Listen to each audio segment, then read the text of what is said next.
What's up, Royal Spartan Tribe? This is Royal Spartan 125, back for yet another great reaction. Okay, this is the first Medal of Honor ever recorded. Apparently this is a bit of a weepy one. Somebody was saying that, yeah, it's very sad where it ends. Spoiler alert. Yeah, this is a requested video. And if you would like me to react to any other video, just put it in the comment section down below, and I'll get to it as soon as I can. I'll be leaving links in the description down below for this video and this channel. And make sure you check out my links while you're there as well, yeah? Okay. Party was looking forward to this one. Alright. Let's jump in. Chapman, a U.S. Air Force combat controller, and the SEALs are attempting to rescue their lost teammate. You'll watch Chapman's heroic actions as he saves the lives of his entire SEAL team and then another 18 members of a quick reaction force, earning America's highest award, the Medal of Honor. Chapman and the SEALs exfil their MH-47 helicopter. John is the second individual to exit and immediately moves in the direction of the summit. He can be seen moving off to the right of the screen, alone. The team is taking heavy fire from every direction, as indicated by the arrows, as Chapman begins engaging targets. You can see spent cartridges ejecting from his M4. Chapman then begins closing with the enemy, forcing his way upslope in knee and thigh-deep snow. He is constantly under fire as he does this. Chapman's team leader begins to close on Chapman, following his trail through the snow. The dark mass above Chapman is a fortified bunker containing 2 enemy fighters, each armed with AK-47s, who are firing down on the team in the darkness. This bunker will come to be known as Bunker Number 1. I thought it was trees. To the left of the tree and Bunker 1 is another gray mass. This is a rock outcropping that came to be called the Boulder. Between Bunker 1 and this boulder can be seen the body of slain SEAL Neil Roberts, the man Chapman and the others are attempting to recover.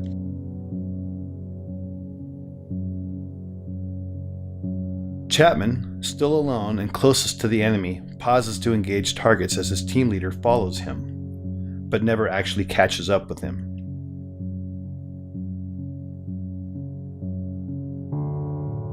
Chapman, on his own, now makes the decision to charge directly into the enemy bunker, despite withering point-blank fire. Chapman, now literally on top of the enemy, engages the 2 combatants and kills them, saving the lives of the remaining SEALs. He does this from a distance of no more than 10 feet. Sheesh. These actions by themselves earned him his first Medal of Honor. He then climbs into and takes control of the bunker. Having cleared the immediate threat, Chapman is then joined by his team leader in Bunker 1. You can then see Chapman and his team leader engaging the next bunker, known as Bunker 2, which is situated to the left edge of the screen. This bunker, manned by a handful of Chechen and Uzbek fighters, also contains a heavy PKM machine gun, hand grenades, and rocket-propelled grenades. John Chapman is shot twice at this time This is in the crazy, torso though. and collapses, incapacitated. Oh no.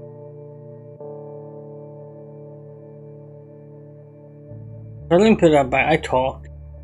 And collapses, incapacitated. Grenades and rocket-propelled grenades. John fighters also contains a heavy PKM machine gun, hand grenades, and rocket-propelled grenades.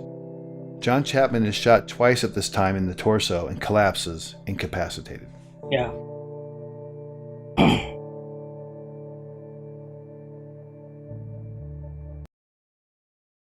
This guy runs up to save other SEALs. I think one of them's dead, and he's saving the rest of his team. Oh, the amount of bravery. You know what I mean? I don't think I could do that. I don't know if I could do that. Probably not. That's insane, though. Not just one bunker, but 2? But no. On his way to the second one, he gets shot.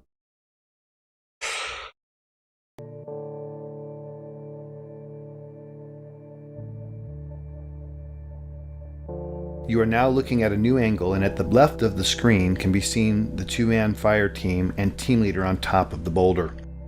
Just below it is Bunker 1 with the mortally wounded Chapman. One SEAL can be seen firing his modified M60 machine gun from the hip into Bunker 2 on the right side of the screen until he is struck by grenade shrapnel and tumbles 10 feet off the top of the boulder, collapsing at the feet of his team leader, thus setting off a chain of events that would lead to the SEALs abandoning Chapman on the summit. The wounded SEAL and the team leader can be seen conferring about his injuries. Moments later, the SEALs decide to retreat from the summit because their position is untenable in the face of continued massive enemy firepower. They can be seen moving toward the right side of the screen and passing the body of Neil Roberts. Unfortunately, the SEALs do not pass John Chapman, who is above them and inside Bunker 1. So they got the guy they came for, but John Chapman had to be left behind. That's crazy, man. It is absolutely crazy. Can't even imagine how that felt for them either. You know what I mean? To have to go and leave him behind like that? No. Past John Chapman, who is above them and inside Bunker 1.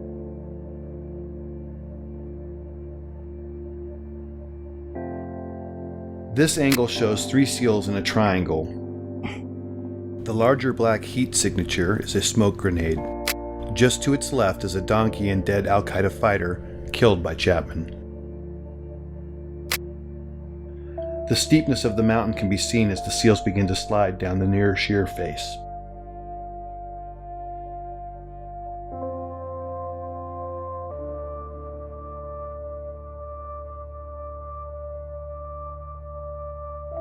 The team leader, desperate for relief and now with 2 wounded teammates, asks for uncontrolled airstrikes from an orbiting Air Force AC-130 gunship. The impacts you see are from 105mm howitzer rounds being fired onto the ridgetop in order to save the remaining SEALs. Because neither the SEALs nor gunship know Chapman is alive, he is experiencing these detonations from his position. At approximately 5:20 in the morning, Chapman recovers and begins to engage the enemy. What? Bunker 1 is on the right side center of the screen and Bunker 2 to the left near the screen center. It will never be known what caused his incapacitation and recovery. Of the 2 rounds that originally wounded him, at least 1 was mortal, and at this time he is experiencing severe blood loss and shock. Despite that, he begins his one-man stand against 24 enemy combatants.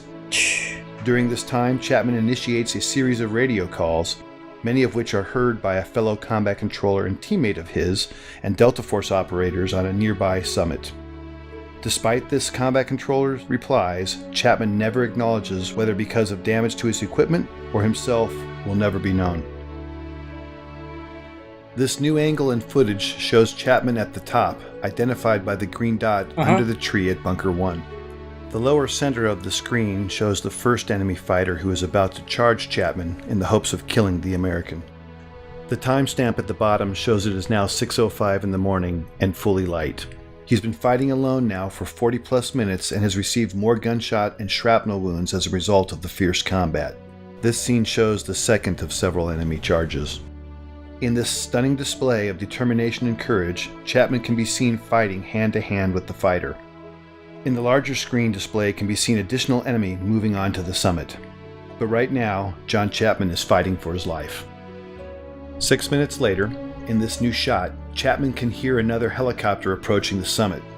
He is in the bottom center of the screen underneath the tree and can be seen in the magnified inset box as he begins his desperate final stand to save the lives of the 18 men on the helicopter. The red dots are enemy fighters. John begins engaging the enemy in multiple directions and is rapidly approaching the last of his ammunition. The helicopter contains a quick reaction force comprised of Rangers, pararescuemen, and another combat controller. It is now 6:13 and the helicopter is short final. The enemy is desperately trying to displace Chapman so they can put heavy weapons or rocket-propelled grenades in Bunker 1 while simultaneously engaging the helicopter. With the choice to save his life or the lives of his unknown comrades, Chapman makes the decision to climb out of the bunker and begin firing in multiple directions, as can be seen in the inset. Suffering from as many as a dozen wounds, Chapman is in fact already in the process of dying. As he fights, the helicopter is struck by a rocket-propelled grenade and makes a remarkable controlled crash just below Chapman and the summit. Chapman, now off-screen, continues to cover his comrades as they pour out of the stricken helicopter. Some of them are fatally shot as they exit. Oh, God. These images, with Chapman fighting the enemy at close quarter, are the last to show him alive and in this heroic act, thus qualifying for his second Medal of Honor. Ultimately, Chapman would expend all but the last few rounds of his ammunition, until, finally, after 16 bullet and shrapnel wounds, Chapman succumbs when he is shot through the heart. We will never know his final thoughts or words, but what we do know is his decisions and actions single-handedly saved the lives of 23 comrades.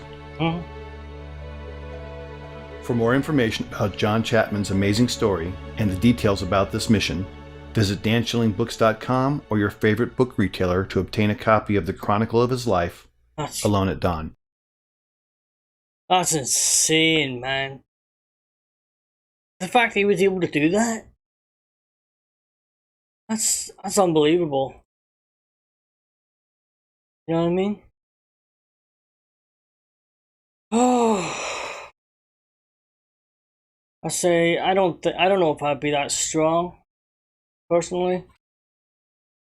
But wow, yeah, 2 Medal of Honors, not just one.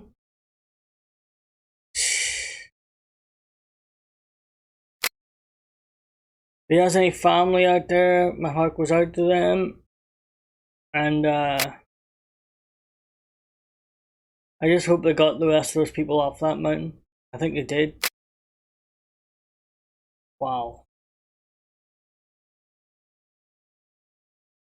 Well, yeah, that is an emotional one, I have to admit. I didn't think it would hit me like that, but it has. That's unbelievable. Totally unbelievable. But it happened. We saw it. And until next time, I am out of here.